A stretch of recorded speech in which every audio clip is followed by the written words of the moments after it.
Hi everyone, I'm Gary Begg. I'm the MLA for Surrey Guildford and BC's Parliamentary Secretary for Surrey Infrastructure. Thanks for being here today. We're on the territory of the Katzie, Kwantlen, Coquitlam, Semiahmoo, and Tawasin First Nations. And to start us off in the right way, I'd like to welcome Corinne Stone, who is replacing Farley Antone, to the podium.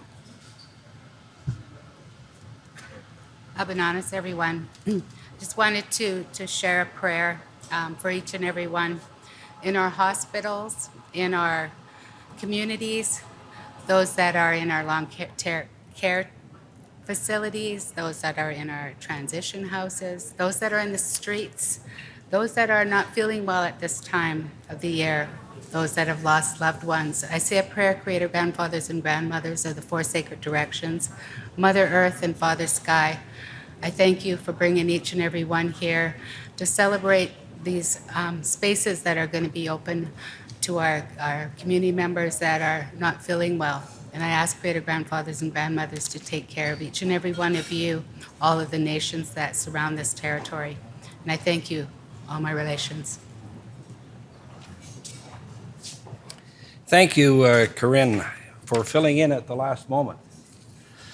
It's a privilege to join you all today here in Surrey for an exciting celebration here at Surrey Memorial Hospital. I'd like to introduce our speakers for today. The first will be Premier Eby, the Premier of British Columbia, Dermot Kelly, who is the President and CEO of Fraser Health, Nicole Robinson, President and CEO of Surrey Hospitals Foundation, and Dr. Dwayne Conway, a physician at Surrey Memorial, who moved to Canada to help make this project a reality. I am excited to hear him speak later, tell his inspiring story. And I would also like to recognize some of our guests here today, Minister of Mining and Critical Minerals and MLA for Surrey Fleetwood, Jagrup Brar, the Minister of Post-Secondary Education and Future Skills and MLA for Surrey Newton, Jesse Sunner, and soon, I hope, the Parliamentary Secretary for Anti-Racism and Mental Health and Addictions and the MLA for Surrey City Centre, Amna Shaw. I would now like to welcome Premier David Eby. Thanks, Gary. Thanks, everybody. Great to see you here today. Great to be in Surrey with all of you for a really exciting announcement. It's a pleasure to be at this hospital to see the hardworking healthcare professionals that keep the lights on here, keep treating people, look after families in crisis. Really grateful for your work. Surrey is the fastest growing city in a fast growing province. The massive population increases we've seen in British Columbia have been centered south of the Fraser and particularly centered on Surrey. This is the busiest emergency room in the province. People come here in crisis and need help, and the medical professionals, the health science professionals, the nurses and the doctors who meet them with care and compassion. I just want to thank you so much for your work every single day under stressful circumstances. We really appreciate it, and I know that everyone that you interact with appreciates your commitment to healthcare as well. And it's not enough just to say words to the hardworking healthcare professionals and the families who need your support here in Surrey. You need to see action backing it up. And that's why I'm glad to be here today to share with you an important announcement about how we're expanding care here at Surrey Memorial. You'll know that we've added 200 doctors and 700 nurses to Surrey Memorial. You'll see the activity at the renal center, that's the kidney center, to look after kidney health here at the hospital. And today, here to announce that we are opening 2 interventional radiology and 2 cardiac catheterization suites in the hospital. Now, what does this mean? Actually, I'm not a doctor, so I have no idea. But as a human who might come to an emergency room, not that doctors aren't humans, I married a doctor, she's great. But as a human who comes to the emergency room with a heart attack, or thinking that I'm having a heart attack, or that is bringing a loved one to the hospital with a heart attack, to the emergency room to go in and have the nurse assess you and the doctor say you're having a heart attack, we're going to have to load you into a vehicle and take you to New Westminster is probably the last thing that you want to hear. So what it means for the people of Surrey that there's a cardiac catheterization lab here is it means that you can get the health care right here on site in your local hospital where you went for the care in the first place. For interventional radiology, it means for some cancer treatments, for other heart-related issues, other internal issues where the doctors need to get a look to see what's happening, to understand, and to intervene, to treat and provide care that you don't have to travel to New Westminster. You can get the care you need right here in Surrey. That is essential, and that is something that for too long was neglected south of the Fraser. Well, we're taking action on that. Surrey will be, and we are building a health hub here that will rival any other health center across Canada. A brand new medical school. Admissions well underway for the first cohort of students starting at SFU Surrey Medical School in September. A brand new state-of-the-art hospital, the largest health investment south of the Fraser in provincial history that will deliver high-quality care with those amazing grads that are homegrown right here in Surrey. And while we're doing that work, making sure that we're adding to the supports that are here at Surrey Memorial so people get the care they need when they need it. I want to thank everyone for their hard work here. I want to thank all the doctors involved, Fraser Health, the specialists who helped us bring this online in record time. I want to thank you for that, and I want to thank the people of Surrey for their hard work every single day building this amazing province. This is one way that we can support you, and we're going to keep doing it. Thanks very much.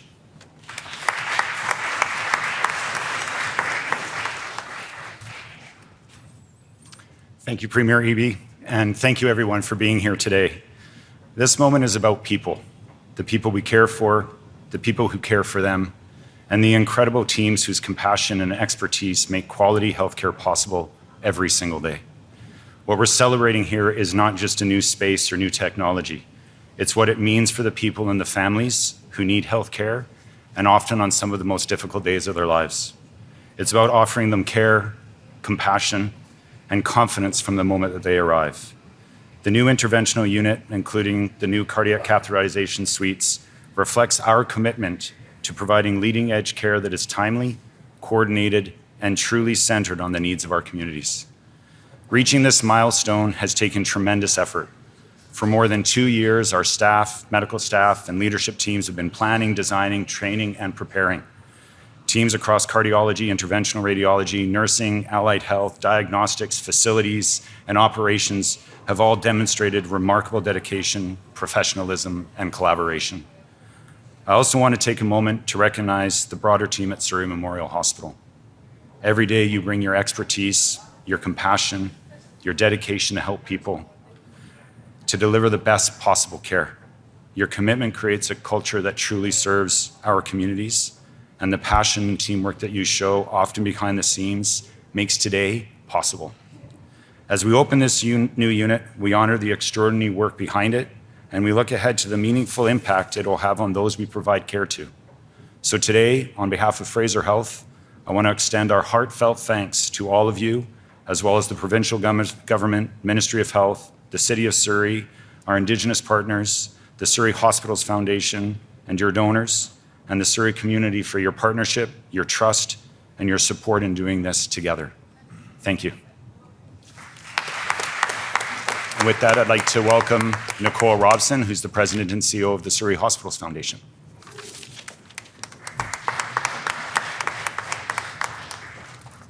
I knew this was going to happen. Gives me a moment to compose myself. What a special day. I want to begin by thanking everyone here today for your partnership, your continued commitment to investing in Surrey Memorial Hospital, and in the more than 1 million people who call South Fraser Region home. Today's milestone is a reflection of what can be achieved when we work together with clarity, purpose, a shared vision for strengthening care.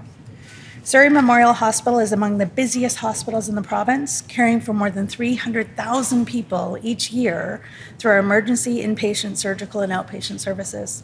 As the anchor for a rapidly growing South Fraser region, and with Surrey on track to become the largest city in BC, the demand for landlocked access to timely, specialized care continues to rise. That's why today it matters so deeply. Opening these cardiac cath labs and IR suites is not simply about adding a new critical resource for patients. It's about bringing life-saving, high-quality care closer to home.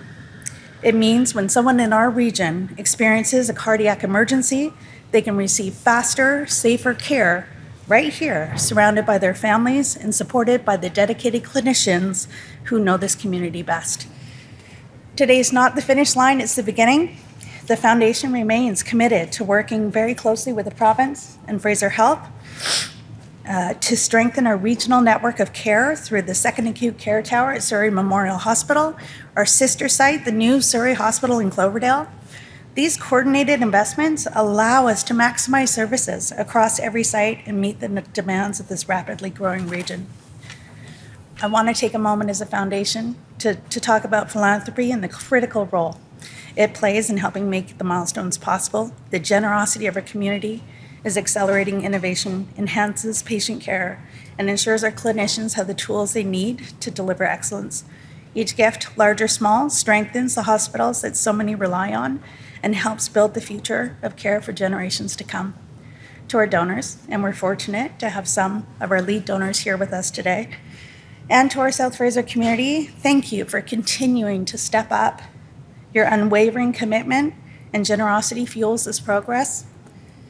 To our incredible healthcare teams, just thank you for your tireless efforts, your innovation, your unwavering commitment to excellence in care. You're the heart, and that's not a pun, but you're the heart behind every advancement we celebrate today. And to Surrey Hospital Foundation team, previous leadership who drove this cardiac campaign, Jane Adams, Don Hickling, Azra Hussain, our board of directors, and our volunteers, thank you. Your dedication and leadership help make moments like today possible. Partnership is what makes this possible. And together, we're not just opening new cath labs, we're opening the door to faster care, better outcomes, and a healthier future for everyone who calls this region home. Thank you very much. And it's my honor to invite Dr. Dwayne Conway, Head of Interventional Cardiology at Surrey Memorial, and Regional Co-Director of Interventional Cardiology at Fraser Health.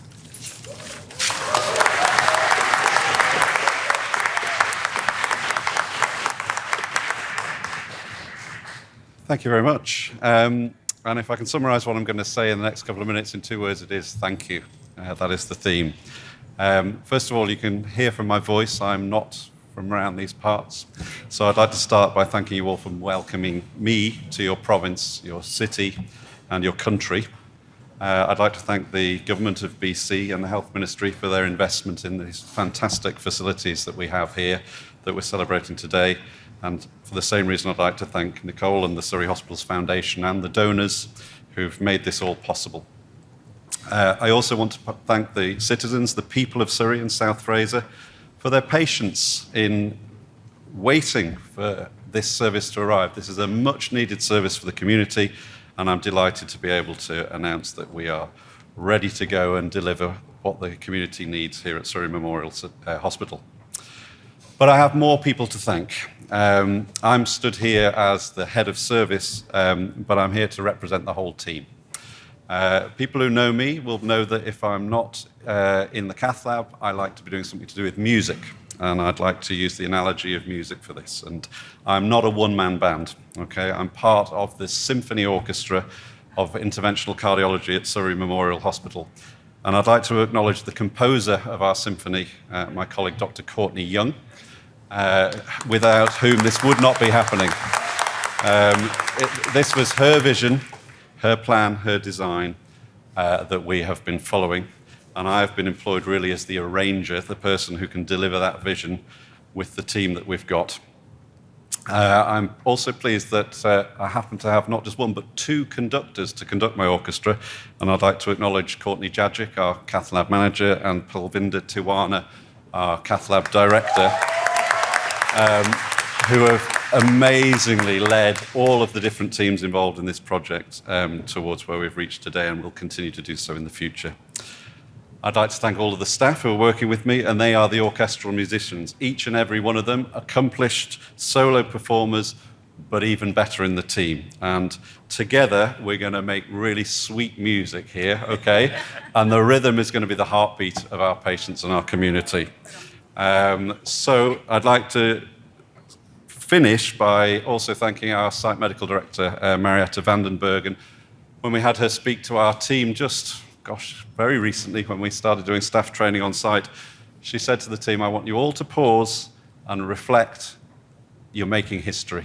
And we are making history today. And I'd just like to finish with that. And again, give my sincere thanks for being able to do what we're going to do here for the people of Surrey and South Fraser.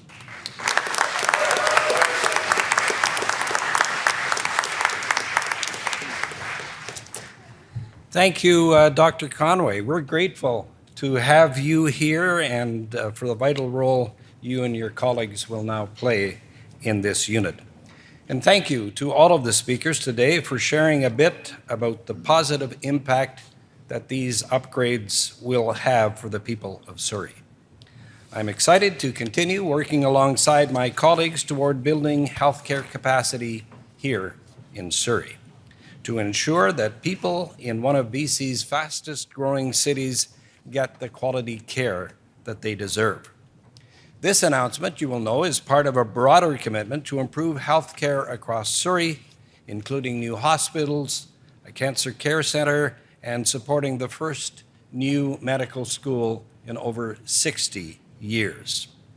Building new infrastructure in Surrey is a priority for our government, and in my role as Parliamentary Secretary for Surrey Infrastructure, I will continue working to provide what our community needs. Thank you for everyone for taking part in and your time out today to attend. This wraps up the speaking portion. At this time, I'd like to invite the Premier back to the podium to answer questions from the media. Following the Q&A, there will be an opportunity for MLA Jagrup Brar to speak to in-language media in attendance in Punjabi. Then we'll take a group photo, and media will be invited to join us for a tour and demonstration of the new unit upstairs. Thank you, everyone. Premier. Thank you, Mr. Begg, and thank you everyone for joining us here today. We're going to take questions from the press now. All members of the media will have one question and one follow-up, and we're going to start with Paul Johnson from Global News. Thank you, Premier. Can they hear me? Yes, they can. We have a decision this morning from the BC Court of Appeal. This is the Githgotha First Nation case against the province. The justices ruled 2-1 in favor of the First Nation. This appears to affirm and strengthen UNDRIP as the law of the land in BC. It's a victory for First Nations. We're also hearing, though, from voices in the resource community concerned that this could upend some of their ways of historically doing business. Wanted to see if we get your reaction to that decision, and does the province have any plans to appeal this to the Supreme Court of Canada? Thanks, Paul. This is a key decision for the minerals sector, and I just want to let everybody know who's working in mining in British Columbia. This is work that we've already been doing. This is an appeal of an existing decision. It doesn't change anything in terms of the work we've been doing on a Mineral Tenure Act, and that will continue. We've done a lot of really important work with First Nations in this province. It has delivered benefits on the order of billions of dollars in projects for British Columbians. That stability, that economic growth is absolutely crucial. There is an aspect of this decision that I am concerned potentially puts courts in the driver's seat instead of British Columbians in doing this sensitive work. We're going to review the decision and, if necessary, amend the Declaration Act to ensure that our original intention when we introduced it is clear. And we're prepared to do that work if necessary to assist the courts in understanding this is work for British Columbians to do, not the courts. One other matter of high statecraft here, the Whitecaps in the news, obvious reasons. We're hearing today, though, from Major League Soccer that they're saying the Whitecaps might have to leave Vancouver unless they can get a better deal on rent on BC Place. Any comment on that? First of all, let me say go Whitecaps. I am excited, and I'm very excited that they're in the championship. I was at a FIFA event this morning related to the draw for the FIFA event, the World Cup that we're hosting here in Vancouver. It'll be a huge boost for people across the province. It'll be a great celebration of a sport that's loved by a lot of British Columbians, and that I'm not particularly good at. But still a very exciting event. We have been engaging with the Whitecaps. They have faced, despite their success on the field, some significant financial challenges. And we're working with them to do our best to keep our, hopefully, championship Whitecaps right here at home in British Columbia. It's important work. The Minister of Jobs is leading our effort, working with the team on that, and discussions are underway. Next, we'll head to Reagan Hasagawa from CTV. Good morning, Premier. Thanks for taking my questions. My first one is from my colleague, Michelle Bernaro. It's just a follow-up to the press conference you actually just came from on involuntary care. She's wondering if you can clarify what families that have children that are over the age of 16 can do if they are seeking care for their children that refuse. She cites a recent report she put out just last week about a Kamloops family that was struggling to get their teenage daughter into care against her wishes. Thanks. This morning's announcement is a really important one, and we're here in a hospital where physicians, nurses may see young people come in struggling with addiction, addicted to synthetic opioids like fentanyl and carfentanil. The announcement this morning was the release of a guideline by Dr. Vigo to ensure that whether it's an emergency room doctor or nurse here in Surrey or in Fort St. John or in Prince Rupert or in Victoria, that the response is the same and consistent under the Mental Health Act. The physicians understand what they can and can't do to support that kid and that family. For children under the age of 16, it's clear. The physician or the nurse can call the parents, that they can work out a treatment plan and understand and be involved in the care for their child who's struggling. That there is a medication, Suboxone is one of the names for it, buprenorphine is another one, that potentially, if administered, and sometimes takes a day or two in hospital to administer, can protect that child's brain from brain injury and protect that child from overdose. And it increases the possibility that that medication will be used and will save lives and save brains so that children can be set on the right path. For children over the age of 16, the Mental Health Act applies. There was a previous guidance from Dr. Vigo about this. And it is a complicated and challenging area, and I don't envy the physicians and nurses that have to navigate this challenging turf. But the guidance provides that assistance for doctors and nurses to know how families can be involved, if they're admitting someone involuntarily, what treatments can be delivered, and what is the appropriate response in these really challenging situations. Each case is unique. It requires the expert judgment of doctors and nurses who are expert in this area. And what the announcement today does is provides a baseline across the province so everyone gets similar treatment and everyone understands what their roles and responsibilities are. My second question for you. The IIO released its findings into the death of Chase de Ballenhard yesterday. The officer's actions were deemed to be lawful, but the civilian director specifically highlighted gaps in the training for police officers. Can you please share your thoughts on the IIO's findings and share details about the update to the ASD-specific training announced by your Solicitor General yesterday? As you can see, the government has taken this case very seriously, even in advance of this decision. It is crucial that police officers have the training and the ability to respond in these frontline and challenging situations that they face every single day. I am very grateful for the Solicitor General and her team being proactive about this, working with police to design this training and ensure it's implemented across the province so that families in crisis and individuals in crisis are met by police officers that have the full training that they require to be successful in ideally de-escalating the situation, ensuring that everybody is safe. Thank you. Next, we'll head to Pervez Sandhu from Connect FM. Hello, Premier.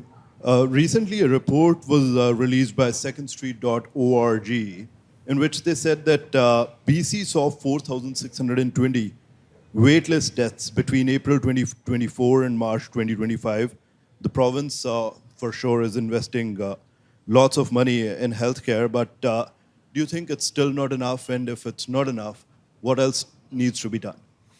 Thanks. And just first of all, big picture. We're making very good progress on our wait lists prior to COVID, driving those down. We were set back through the pandemic, but we recently, about a year ago, recovered all of that COVID backlog, and we continue to drive wait lists down. Any person that's on a wait list waiting for care is one too many. And there is a challenge that we face that we're seeking to address here today with our announcement here at the hospital about the need to increase the number of medical professionals we have, the facilities we have to deliver treatment, and be able to drive those wait lists down even further. We're going to continue to do that work. Some of today's announcement will assist in terms of interventional radiology, for example, and being able to provide that treatment for people who are waiting. And also to intervene sooner so that they don't face complications down the line. This is crucial work. People waiting for care is not acceptable, and we need to continue to do that work to expand this effort across the province, and we will do so. Next, we'll head to Swift Radio. Jane Sims. Thank you very much, Premier. And I want to start off by saying a big thank you, because the announcements you made today will have a big impact on people's lives, people who live south of Fraser. And I want to thank all the healthcare workers for what they do. My question to you is, we have one of the busiest emergency rooms across the country, I believe, with very long waiting periods. We know there is a second hospital on the way with a second emergency room. Is there any way to improve the capacity so that we can have a short-term solution for this emergency room while the new one is being built? Thanks, Jenny. You may recall that not too long ago we sat down with the healthcare professionals here in Surrey, with the health authority and government, and we set out a multi-point plan. I think there were 30 different key points that we outlined of how to support healthcare workers here and support the people who come for care here at Surrey Memorial in terms of giving them the response that they deserve while we wait for the new hospital to open, and also to establish permanent improvements that are going to make a real difference. It resulted in 200 more doctors hired, 700 more nurses hired, the renal center, the cardiac catheterization lab announcement today, the interventional radiology lab announcement, suites announcement today. We continue to work our way through that list, that commitment we made to the people of Surrey to improve care here. We have, for example, an integrated mental health team here in the hospital for youth that was not present here before. We're going to continue to improve conditions and support for people here in Surrey at the hospital, and make sure that the period between now and when the new hospital opens, we're continuing to improve care for people in Surrey, because that's what they deserve. My follow-up question is about the new hospital. We know it's still going to be a few years before it's ready to open. Can you tell people of Surrey once again what is going to be at that hospital, what kind of services? Because lots of people hear all kinds of information, but I think you can clarify it by saying what is actually going to be offered at that hospital. This will be a world-class, full-service hospital.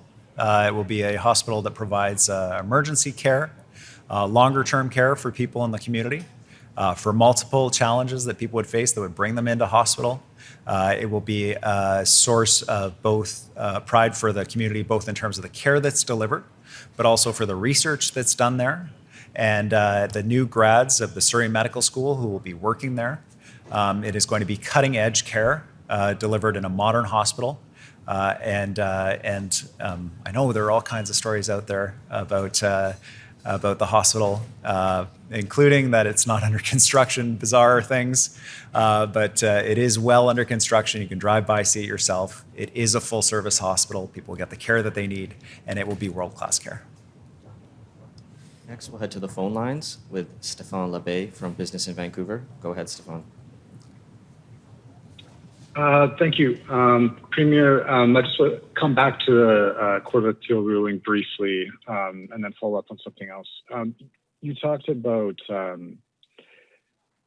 still kind of analyzing the decision and what it might mean. Can you just be clear? Are you still leaving the door open to appeal it to the Supreme Court of Canada? Yeah, it's certainly possible that we would appeal it, this decision to the Supreme Court of Canada. That's one of the options that we're considering as we review the judgment. But to be frank, it is absolutely crucial that it is British Columbians through their elected representatives that remain in control of this process, not the courts. Too much rides on it in terms of our province's prosperity and certainty going forward. So I think it just as likely, or perhaps more likely, that we would proceed with amendments to provide clarity around what was clearly intended when we introduced this legislation. And the court appears to have some confusion about that. We've had different decisions now from the trial court.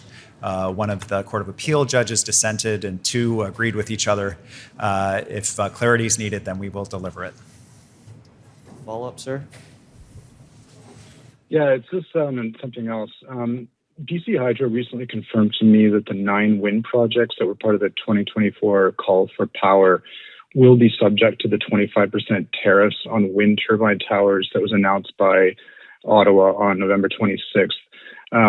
I'm told the bids for these projects have razor-thin margins, and this will put the long-term prospect of these things going through at jeopardy.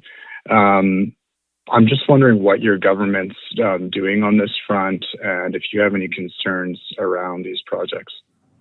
Yeah, thanks for the question. I'm actually meeting on Monday. I'm speaking to these power producers that have been affected by the federal government's decision around tariffs. Again and again, our message to Ottawa has been the same.